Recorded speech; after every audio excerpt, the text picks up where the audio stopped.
Happening. Hello. Happy Sunday to our UK crew, our American crew, our Canadian crew, and the crew on this side of the world, guys. I hope you're having a beautiful start to, or end to your weekend, rather.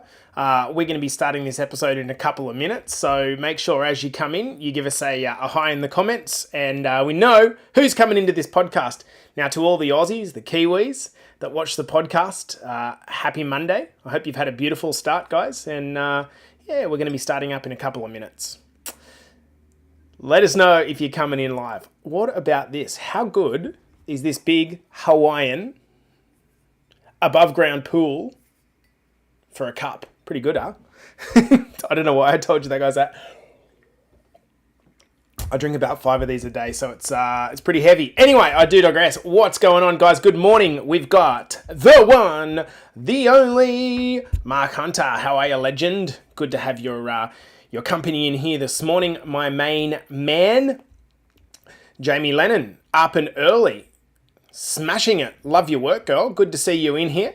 Who else we got? All the crew. Amy Fleming, how are you, lovely? Geez, you were early doors this morning on your workout, Amy. My gosh. Guys, there's 17 people live. Make sure you say hi. Most of you are going to be inside the academy, so I'd love to know who's coming in and actually watching this one. We're going to be starting in a moment's time. Kristen, how are you, lovely? Hope you have a beautiful weekend and feeling recharged this morning. The Oracle, Tez, how are you, my main man?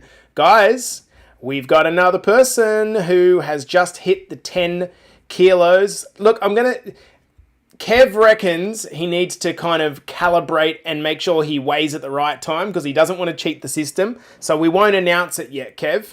On the other hand, we've got Kenny Beats, who literally becomes number, I want to say 127. But before I announce that, Kenny, I'm going to have to check it out, my main man. I hope you and Hazel have had a beautiful weekend. Guys, we're starting in 30 seconds, so hold the territory. Hello, Wendy Beats. Lovely to have your company here today. Wendy, I always get really confused when I see your profile and you're wearing a beanie and it's the middle of summer in the UK. Hello, Nikki friend. How are you, mate? Mikey Bergman. I am looking desperately forward to having a beautiful lunch with you this week, Mikey. M. Kelly, lovely to have your company here today. We've got a couple of Facebook users who I can't display your name because I haven't got your Restream authorization, but good morning. We've got Jeff Cockley, Mikey Ryan, we got Kim Sawyer, we got Dan Troutman, we got Jen Lovegrove, Amelia, Bobby Gordon. Wow, what a showing. This sends the message that people want to talk about happiness, which is a great way to start a Monday morning. Okay, cool. Swig of the old bottle and we're good. Good morning, Ash Sonta. How are you, mate? All right, guys, let's get started in today's podcast. If you want to comment along live, then please do so. If there's any comments that are kind of at the right time, if I can display or talk to them, I will. Guys, let's go. On the count of 5, 4, 3, 2, and 1. Welcome back to the Better Body Academy podcast. This is the podcast that you come to when you're sick of the dumb diets and unsustainable workout programs. Now, in today's episode, we're going to be talking happiness, answering the question, will weight loss lead to happiness? Now, I'm trying to challenge myself a little bit with these Monday podcasts to be a little bit kind of thoughtful, because I really do think that it's all very well and good dishing up kind of nutrition and training advice, but that's what the Academy's for. I think the podcast, I like to kind of, just open discussions around, happiness and kind of career and how a transformation of your body can lead to changes in your actual life. And that's going to be a little bit about what I want to discuss here. Now, I want to say straight away, I am not protesting to be the world specialist in happiness. I'm just bluntly fascinated by it. I'm fascinated by the topic of happiness and mental well-being. I've read widely on it, but that doesn't make me an expert. And so all of the stuff contained in this podcast is really my opinion, and you can take it or leave it. If it resonates with you, great. So let's talk about one of the most common reasons stated for starting a transformation inside a Better Body Academy. So our process, if you're inside Better Body Academy, you will have gone through this process. We have an application send through the application, ask a couple of questions. And in that little kind of question set, we ask, what's the number one reason that you're wanting to get started in your transformation? Why are you actually doing this? The amount of people that come back and say, I just want to feel happier about myself, would be probably 50% of people.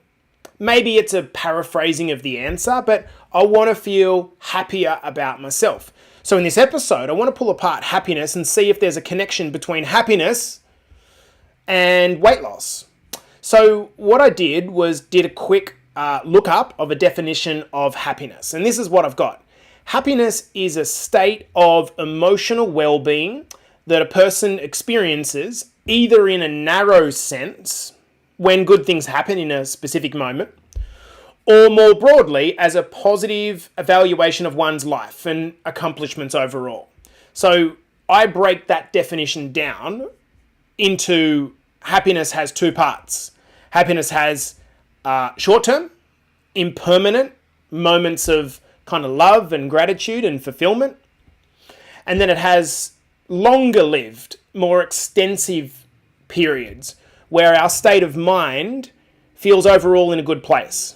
Okay, so throughout this podcast, I'll probably refer back to this idea of more short-term happiness and perhaps long-term happiness. And I think when we say that we want to experience more happiness, what we're actually talking about is that longer form happiness. Now, this is fitting because inside of our mastermind program, that's our advanced program where we, in small groups, go deep into mindset.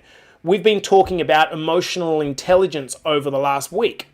And one aspect of improving your emotional intelligence, this is as different to your academic intelligence. One aspect is being able to identify the feelings that you're feeling and being able to kind of sit with them, understand them, label them, and better interpret them so you can assign some form of a meaning to them. Now, the moment that I say, be with your feelings, a lot of people that just don't know what that means. What I mean by that is they feel the feeling and they don't want to feel it, and so they alcohol or drug or work or whatever the reasons are so they don't have to feel it. But I think that if we were better able to understand more about maybe what happiness looks like, we'd be better able to label it or maybe make a discrepancy between happiness and other feelings like satisfaction, for example. So my first question in answering will weight loss lead to happiness is when a person envisages them future selves, maybe in 3 or 6 months' time, standing on a set of scales or maybe looking in a mirror, are they thinking that they're going to feel a real long-lasting sense of happiness from that point forward? So to the people that are watching live, if you feel like this has been a thing for you, you want more happiness, or you at the start of your transformation, you wanted more happiness, did you envisage kind of jumping on a set of scales and getting maybe 20, 30, 40 kilos or whatever it actually was and feeling happier? The reason I'm asking that question is because I think a lot of people, they hit 10, 20, 30, 40 kilos of weight loss and they actually feel no happier. Now that can be extremely confronting, disappointing, sad maybe, because they've worked so hard to get there to not actually feel any happier. That's super confronting and to put in a lot of work over a long period of time but not actually feel any happier. That's a challenging thing to kind of get your head around. But the same phenomenon is seen repeatedly in everyday life. If you were, and I say lucky enough to become a multimillionaire through winning the lottery, you would think that that would make you really very happy. But the evidence, it disproves this.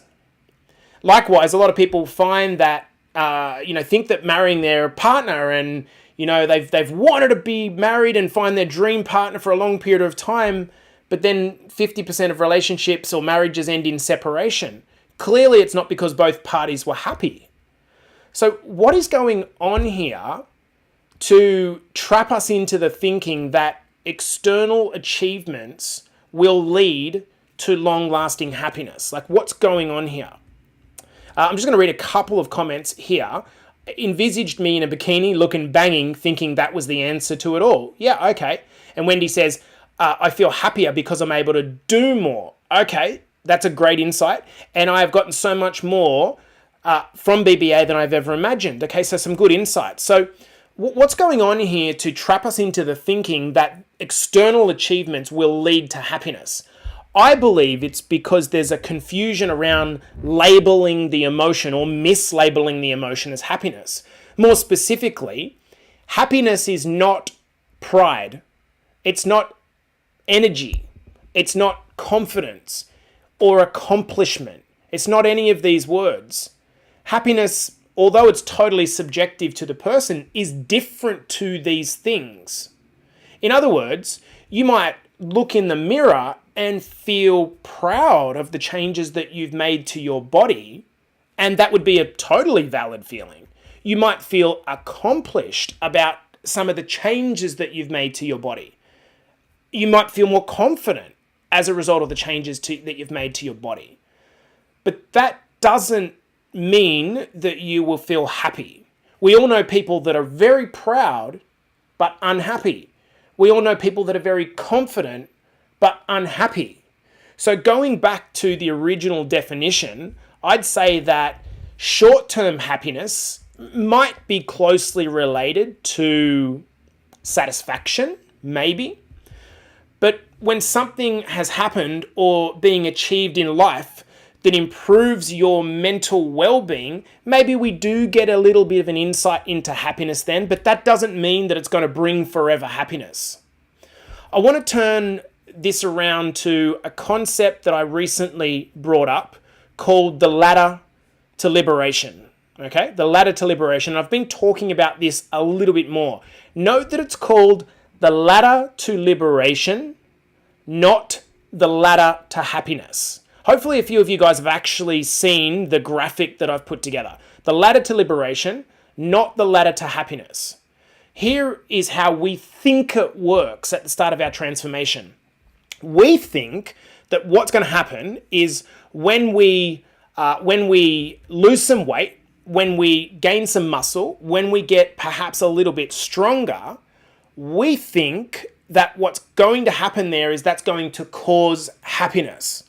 And I would say that after seeing what is now hundreds of people lose thousands of kilos of weight combined, it's generally not the case. Losing fat, gaining muscle does not cause happiness. How the ladder to liberation actually works is like this. There's 3 rungs to the ladder. When you enter a transformation, you start on rung 1. Okay? You start on rung 1. And rung 1 is where you are losing fat, gaining muscle, and doing what you started the transformation for on a physical level. Now, if you persist with this and you don't fall off and you stay attentive to this, what happens as a result of this is you get better confidence. You get less self-doubt. You get a bit better image about yourself. You have more self-belief. And I think that's what a lot of the people commenting have been saying. They've got more from it, and that's helped them in terms of their self-image. Now, if you persist and you climb up to rung 3 of the ladder to liberation, well, that's where you actually start to see some of the things coming out in your life. These become personality traits like confidence that will help you to build better career opportunities, which leads to earning more money. If you become a better communicator because you've got less self-doubt and more confidence, you develop better relationships. The amount of men particularly that have told me over the course of the last 3 months that, and I'm looking at a couple of them actually watching this podcast now, that have said, and high five to you, guys like Kenny and guys like Mark, high five to you, because You're feeling better about yourself, which is allowing you to show up into your relationships better, and that's impacting everything, okay? And it provides an overall better quality of life. But I'm going to come back to the original question. Do any of these things actually make you happy? In other words, I lost weight, this caused me to be more confident, which means I show up in my relationships and I am happy directly as a result of that, so I can tie it back to my weight loss. I'd say the answer is still no. Which is kind of going to be disappointing for some people. So what do these things give us that makes them worthwhile? What do they give us that makes it worthwhile? Why is there any bother climbing the ladder to liberation? How does liberation or freedom, how's it worthwhile? Well, I'll give you some examples. Earning more money allows you to solve your struggles better. Here's an example of this. Earning more money has allowed me to pay a nanny to give me some help to allow Claudia and I to have independent work and jobs, which allows me to work on my mission with you guys. But it doesn't make me happy. Earning more money has allowed me to travel, to have more experience, but it doesn't make me happier. Improving my confidence has allowed me to launch a business, but it hasn't made me happier. Lessening my self-doubt has allowed me to find a partner and deepen my relationship with that partner over time, but it hasn't made me happier. I really truly believe, however, that changing your life circumstances through the ladder of liberation allows you to get more out of life. And I think that's really along the lines of a lot of what the comments have actually said here. It's kind of like, I've got more out of life. It's allowed me to maybe find a partner or change my jobs or challenge myself to do different things, to do awesome things. But the truth is, none of those things provide long-lasting happiness. Why is this? Why is this? And we're getting to the core of this episode now. Why is this? Well, it's because of what's been described as the hedonic treadmill, or hedonic adaptation. That is, the annoying tendency we all have to get used to the things that once made us happy. Right? They once made us happy. Like our metabolism that adapts to being in a calorie deficit for a long period of time, you could make fat loss almost equivalent to happiness. What happens is over time, the calorie deficit gets adjusted to by the metabolism and there's no more fat loss. Our mind adapts to the new car, the new house, the brand spanking partner, the millions of dollars. Our mind adapts to that. Can you imagine who loves wine? Like, we've got 16 people still watching live. Who loves wine? I love wine, especially red wine. And if I said to you on the surface level, how good if you had an everlasting bottle of wine, and you go, oh, fuck yeah, that'd be so good. But the truth of it is that part of the reason, and Michelle Follett, yes, I love wine. The part of the reason that the wine is so good is because you know that it's going to come to an end. That's part of the reason. If the wine went forever, you wouldn't love it as much. So part of it is the finite nature of the wine. So if there's this thing called hedonic adaptation where we just keep adapting to whatever it is we achieve on a surface level, this made me ask myself the question, and I'm going to answer the question that Kev has put in the comments. Once we reach our happiness, we then look for a new happiness. Yes, Kev, I think you've mistaken the word again. Once we reach our goal is not happiness. Once we reach our goal, we look for a new goal. That's exactly the point. Inside the mastermind, we describe this as life in the gap. What you once think as a 10 out of 10, wow, that'd be the best thing in the world. And then you achieve it and you realize how much you achieve and how much more you could achieve, and then you want more. And the moment you want more, you're back in the gap again, right? This is hedonic adaptation. So this is going to continue to happen all through your life, which is the risk of hanging our happiness on the achievement of something external. Embrace the life in the gap, Erin says. Yeah. So this kind of conclusion around hedonic adaptation made me ask myself the question, I'm making more money than I was before. Am I personally happier than I was 5 years ago? The short answer is yes, I am happier than I was 5 years ago. But it's not because I'm making more money. It's because I feel more grateful and more fulfilled. And at the start of the episode, I said that perhaps there was two types of happiness. There's the short-term happiness, which is impermanent. And I'd kind of liken that to satisfaction. Like that was satisfying to achieve that or do that. Maybe it's a bottle of wine as an example. That's short-term happiness.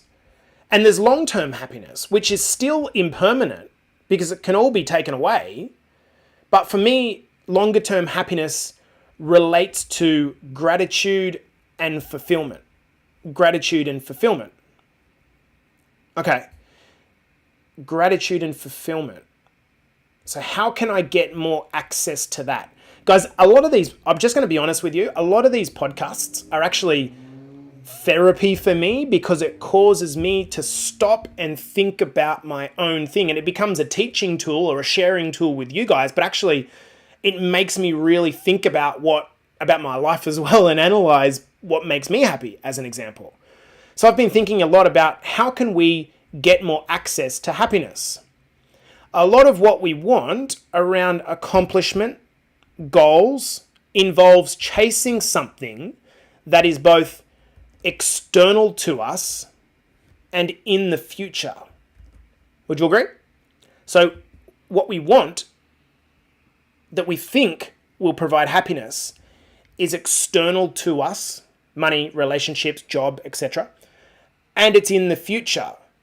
Future millions, future relationships or depth of relationships, future job prospects, future careers, future businesses. So it's external to us and it's in the future. So that made me think, well, if that doesn't provide longer lasting happiness, what is the exact opposite to external and in the future? Does anyone want to kind of fill the gap with a comment in the live feed? To those of you that are listening later on, it doesn't matter. What is the opposite of external and in the future? Well, the opposite to that would be good morning. No, that's not the answer. Internal and present, as Luke says. Internal and present. I've explored this more of recent days. We spend so much time trying to get away from the present, being driven away from our pain. What if we spent more time trying to connect to it? How would our lives be different? Well, it seems, at least for me, the only time that I can connect to the present moment is when I stop. And for me, I feel like I almost need to close my eyes and do a meditation because my life is so busy that if I don't stop and find a way to break the incessant thinking, I'll just keep thinking my way away from the present moment and I can never ever access it. The only time is when I stop, like I did this morning, and force myself almost to do a meditation. And whether you actually listen to music or a guided meditation or something like it doesn't really matter. And a funny thing happens when we stop. All the things that I'm actually grateful for and fulfilled by, which I said were connected to longer form happiness, start to become apparent to me. I'm grateful for my kids. I'm grateful for my partner. I'm grateful for you guys, like super fucking grateful, my clients, and the mission that we're going about achieving in life. And I'm so focused on trying to get somewhere with our mission on a global scale. I'm so frustrated by being in the weeds and knowing how much opportunity there is to to really impact the world on a grand scale, it can actually cause me a hell of a lot of angst and frustration if I don't stop and be grateful and fulfilled by my kids, my partner, our clients, the messages we receive from you guys, and be fulfilled by what we do on a day-to-day basis. If I don't stop and recognize it, I miss the opportunity to access the wonderful state of mind that comes with stopping at all cost. That's a far out idea, right? Happiness is found inside of us when we stop and be in the present moment, which is the complete opposite of what we think it's going to be, which is external to us and in the future. And the reason for this is that it allows us to be one with ourselves and grateful to experience life. As we bring this episode to a close, there's a gentleman that I followed for many, many years, and he unfortunately passed away earlier this year at late 70s, actually 83. His name's Bob Proctor. And he says that, he said that the other creatures of the world are completely at home in their environment. Unlike chameleons and other animals in the world that blend into their environment, you and I are totally disorientated in ours. Totally disorientated. Are we disorientated because we don't know how to access the now, the present, the internal? We're so busy on the chase. Would we be happier if we stopped more often? If we gave ourselves an opportunity to just stop more often and I don't mean like fake gratitude, I mean actually just fucking stop. And I'm terrible at this, by the way. But I'm trying to work through a process here, both for you and for myself. In answering the question, does weight loss lead or cause happiness? I'd say no. It causes pride. It causes confidence. It causes self-esteem. The things that are on rung 2 of the ladder to liberation. If you stick to it and keep those personality traits, they'll play out in your life in the way of a better career, more money, better relationships, etc. Surface level external things to you, which would be great. But even with the accumulation of those things, not taking the time to stop and appreciate them in the present moment inside of yourself will lead to you being desperately unhappy, searching for things on a level in the future that are external to you. And that's the reason why weight loss doesn't cause happiness. I don't know how many of you guys I lost in that episode, but to me, again, maybe selfishly, there's a therapy that's involved with pulling my mind apart like this and causing myself to think about things on a deeper level. You know, I'm so like, if I can just be language oriented, so fucking stoked about what we've created inside of our community and just the vulnerability and the connection is just pure magic. And it's driven from the bottom up, not the top down. It's driven from you guys supporting each other. It's just beautiful, actually.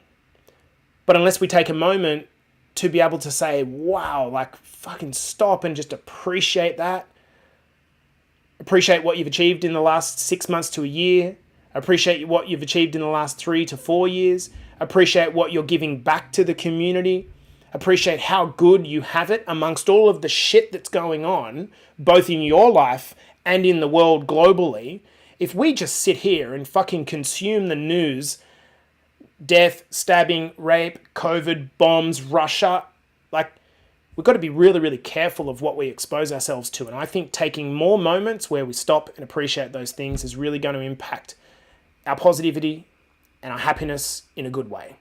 Nick says, and I'll finalize with this quote, happiness is right here, right now. Yeah, bro. I love that. On that note, I'm going to finish up the episode, guys. This has been the Better Body Academy podcast. talking about nothing to do with nutrition and training this morning.